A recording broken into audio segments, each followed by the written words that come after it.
Well, Vic Sr. was, he was a hands-on guy, and the one thing he did do is he hired the right people.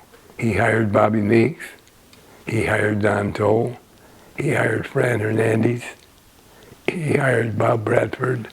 These are all key people at Edelbrock. And Vic and I were very good friends.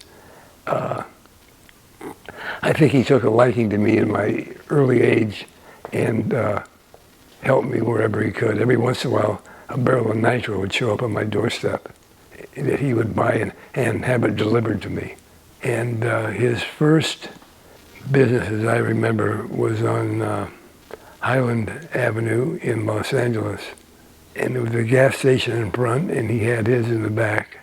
And he ran a midget, and he would never build anything and sell it until he tested it and knew that it was good. So he raced a midget with a V860, and he was one of the first guys to run nitro. I think Fran Hernandez met the guy that supplied him nitro, and they run some midget races and smoked the offies off. Only V860 to really do that. He was one of the few guys with a V860 that beat the offies. I think you could count the others on one finger. He made good equipment, and he had good people working for him. You know, because you're only as good as your weakest link. So, and he didn't have any weak links. Bobby Meeks went to work for him, sweeping floors and cleaning parts and that kind of thing. And went in the Navy, spent a few years in the Navy, came out of the Navy, went back to work for Edelbrock, and he worked for Edelbrock until the day he died.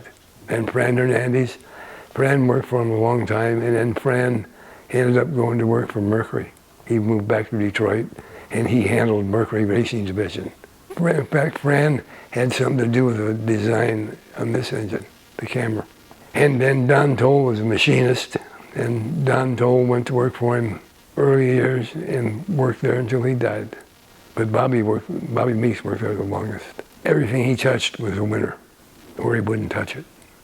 Manifold cylinder heads, and in fact, he had a lot of the moonshiners, the guys peddling booze.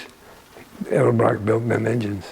Now, a lot of them, I don't know which ones, but a lot of them had Edelbrock flatheads in their 40 Ford Coupe or their 36 Coupe. When they opened up the company on Jefferson Boulevard, it was a machine shop, a dyno, a balancing department, and an engine department. But come here, I'll show you something. There's Bobby Meeks and Fran Hernandez on the Edelbrock's dyno, and that dyno is right in the middle of the machine shop. And Fran is the one with the apron on, and Bobby's the other one. After Vic Sr. had died, and I'm pretty sure, yeah, and Junior was running the place, they were going to put a new Heenan Pro dyno in, and they took the Clayton out, and they lent me the Clayton because I didn't have a dyno at the time. And I got the Clayton dyno until I was able to get a Heenan. So Edelbrock and I go back a long ways, yeah.